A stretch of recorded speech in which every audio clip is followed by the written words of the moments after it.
Barack Obama, the first black president of the United States of America, and a symbol of hope and change in perhaps one of the most volatile and fragile periods of American history. On the weekend before Inauguration Day, we decided to venture into the frigid Washington, D.C. to get a first-hand perspective of what Americans see as the biggest issue right now.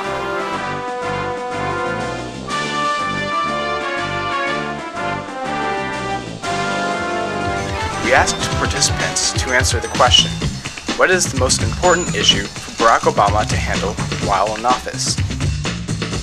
Obviously, the most common response was the economy, obviously. Yeah, it's out there. Yeah. And if he has presence of mind to know that the economy is out there and do something about that, I can live with that. I'm not asking for a lot. And fix the economy, of course. Yeah, that's the number one thing. I guess it's going to be like how he's going to deal with the whole financial crisis going on right now. It's such a, like, it's affecting, I think, every single business possible. And so what is his plans to do to like help that? I know he's just now putting together his cabinet. So to figure that out, to see, yeah, like how he's like gonna address that situation. Right. Number one is the economy. The economy. I agree. Is there any particular reason why that or anything else? Well, the war is obviously a key issue as well, but the economy is, if we don't survive the economy, everything is going to go straight down the tubes. Now, with a $700 billion TARP program, have actually multiplying effects. When you improve the conditions of banks to go out there and make loans, it's not a $1 for $1 impact on the economy. It's actually larger than that. So those are the things that...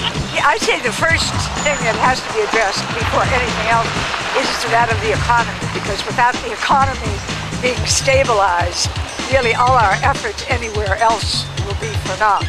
So I'd say first the economy and next Iraq, so that he can make good on his campaign promise that he will get the United States out of Iraq as soon as possible. Which brings us to our next response. Military, if he's going to help the military or not.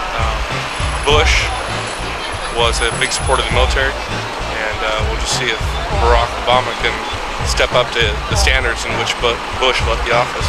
Okay. I would say the war, Iraq. Okay. Ending it? Yeah. Is there any specific reason why? Yeah, I don't feel like it. I don't think they want us over there. You know, I mean, why? You know, my cousin actually died over there. You know, I mean, I don't see why that had to happen. You know, he signed up for it. Don't get me wrong. He didn't look for that, but you know, I don't think other people have to die. I think it's the peace, like common peace. You know, like what's going on now between the U.S. and their relationship with the other countries.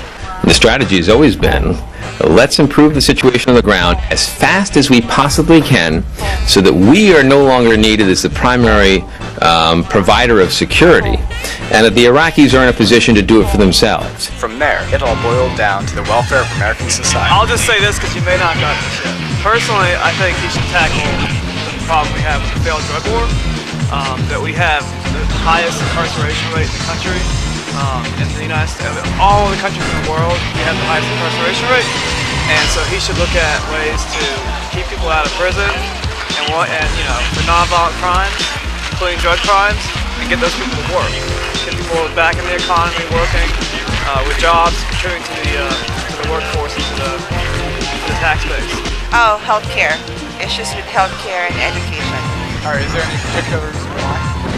Well, because we're all nurses, and we've seen a lot of people who have come without insurance, and it's really important that we focus on that. Now, if you've got health care, if you've got health insurance through your employer, you don't have to change your plan, you don't have to do anything.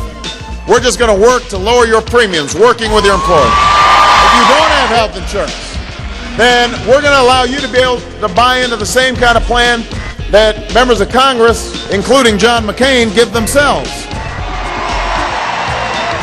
We'll invest in preventive care, new technologies, to finally lower the cost of health care for everybody, families, businesses, the entire community. That's the change we need. Regardless of who you are, where you're from, and what you believe, this is a time of great change. There's so many, brother. Right now, it's sort of like when you get married. When you first get married, you want to have a honeymoon, and then then we'll go home, we'll take care of the bills and mortgage and car note and worry about it. Right now, I love you. Let's go to Hawaii. So that's what this is. We were brought here as slaves, and that's what's evident from our people here today. They brought us here in chains. They used to sell African Americans at the steps of the nation's capital, and that's what we're here to celebrate. Everything else, as far as the war, as far as the economy, as far as Afghanistan, bail out this, bail out that. Okay, that's still there. That ain't going nowhere. This is our time. We're going to celebrate the first black president of the United States of America. This is the biggest historical event in this country ever. Unless you see a black man go to the moon. Unless we put a black man on the moon. But till then, this is the biggest black event, period.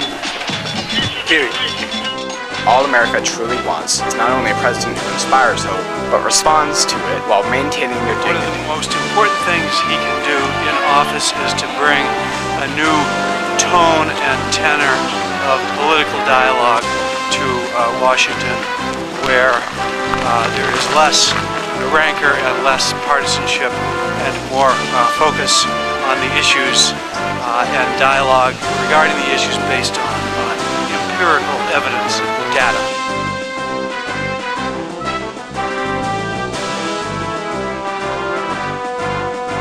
After a long day in the sub-freezing weather, we managed to meet a few people, see a few sights, and gain some insight on what average citizens believe to be the most important issue in our current crisis. With that, we congratulate President Barack Obama on becoming the first black president, and wish him luck in his years in office.